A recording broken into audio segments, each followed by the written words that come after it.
Welcome back to Live at 7. I'm Jodi Brown Lindo. Now, autism is a difficult condition for families and artists to deal with. However, next week, Monday and Tuesday, the Maia, Chung Autism and Disabilities Foundation will be putting on Autism Splash at the Emancipation Park.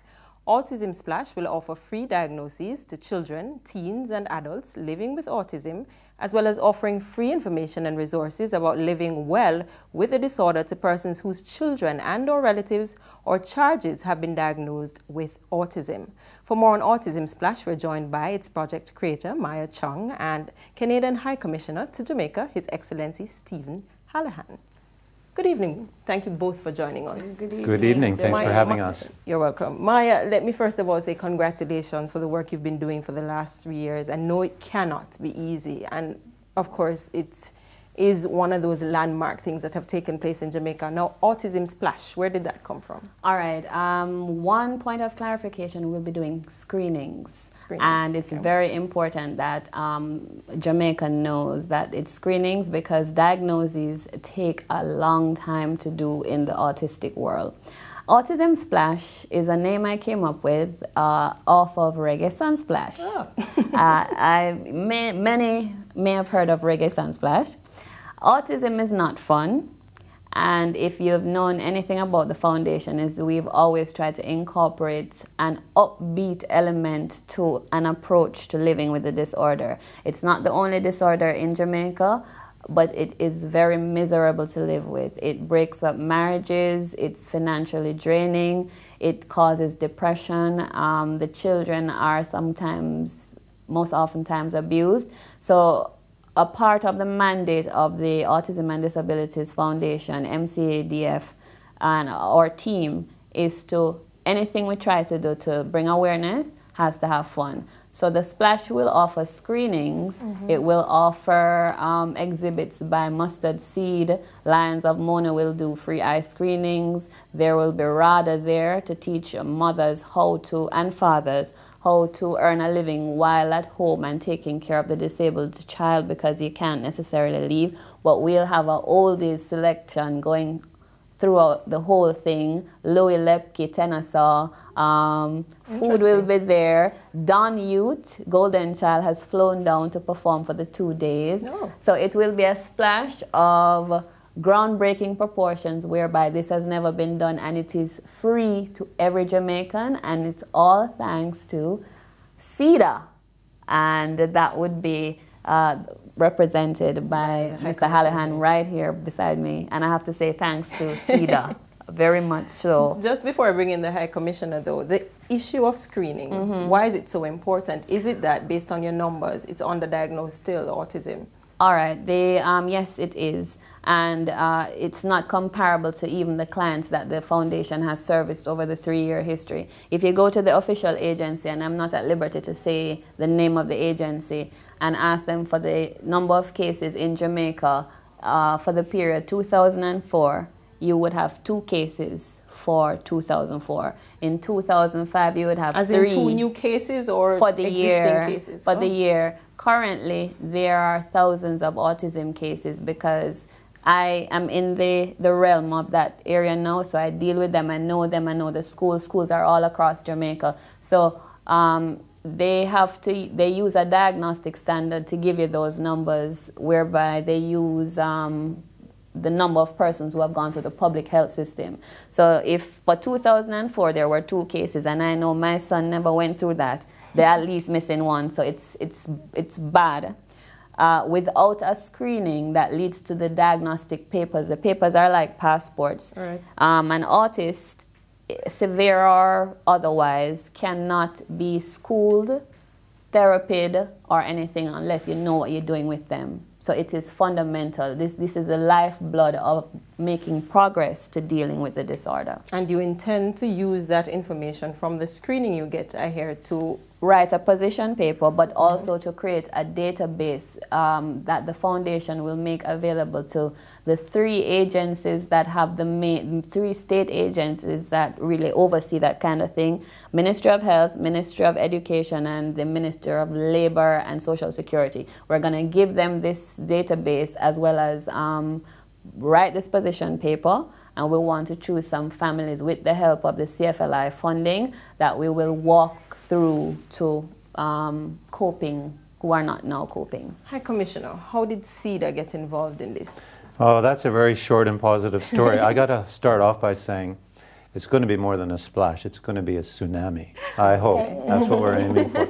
You know, people often say that the true worth of a society is best measured by how it deals with its most vulnerable communities. And we look for projects and organizations that are working often outside the mainstream and working with very, very special people in society in very, very disadvantaged communities. The other types of organizations that we often look for are ones who are self-starters. People or communities, households, or organizations that identify a need, have a vision and a plan to make that need. And they're not sitting around waiting to win the lottery or for government to write them a check. They're just getting on with that. And we hit the jackpot on both of those bases when we met Maia and her organization. She made us a proposition that we just could not say no to. What about it, though, drove you towards this particular? Is it that your organization has a specific interest in autism, in disability? Is it something you see lacking in the society in terms of funding, why you're driven towards this particular project? It certainly is that, to a large degree. We face the same problem, quite frankly, in Canada with our own autistic communities. But if I can go back to that issue of very vulnerable communities inside society, that's what drew us especially to Maia. And just the strength of her proposal and the obvious benefits that are going to flow from it. So we've put just a little over 1 million Jamaican into this first phase. I say first because I'm sure there's going to be other phases after the splash. Good news there for you, Maia. Yes. Absolutely. Yeah, and on national TV too. How can I back away from that? We're going to cover some of the expenses related to the experts that Maia has attracted to her cause and her program. We're going to cover some of the logistical and the administrative costs as well. And we're behind her all the way. Oh, that's good to hear. This issue, though, of adults and autism, how serious is it? Because one of the things is that people always think from they're small, you'll pick it up. What is happening is, and we were even discussing it with some of your own staff before we came on air, misdiagnosis and underdiagnosis. What happens is there's a lot of that happening currently among the teen population, adults and the children. Misdiagnosed with what, though? All right. I am not a scientist, so I always speak from the point of motherhood and what I've learned as an advocate. What is happening is, in many cases, somebody said it in the green room, because autism we shouldn't take it for granted that people know. Autism is a brain disorder that has 3 main characteristics, but it has others. One of them is it impacts how you interact socially. You interact socially very poorly. It impacts how you speak. Sometimes you don't speak, and you have repetitive and aggressive behaviors. However, it does not impact your physicality. But when you act oddly, you look odd, but you don't look different because you have autism. So if an autist sits still, you could not tell unless they exhibit some of the behaviors. What is happening is abuse. What is happening is that they cannot be educated. What is happening is it mostly affects boys. And what is happening also is that we're losing this element of population. And unfortunately, it's something I've said more than one time. Jamaica has the blight on our record whereby a young boy who was diagnosed autistic was beaten so severely he died. And CVM covered the story. All right, that point, what do you want to come out of this, High Commissioner? The splash, that's fine. You want to do more. But where would you like to see this go in particular? That's a great question. We want the splash to go as far up the beach as possible in terms of its impact. I think it's going to be really useful in just raising the general awareness of autism here in Jamaica and amongst those who may be touched by autism and not know it.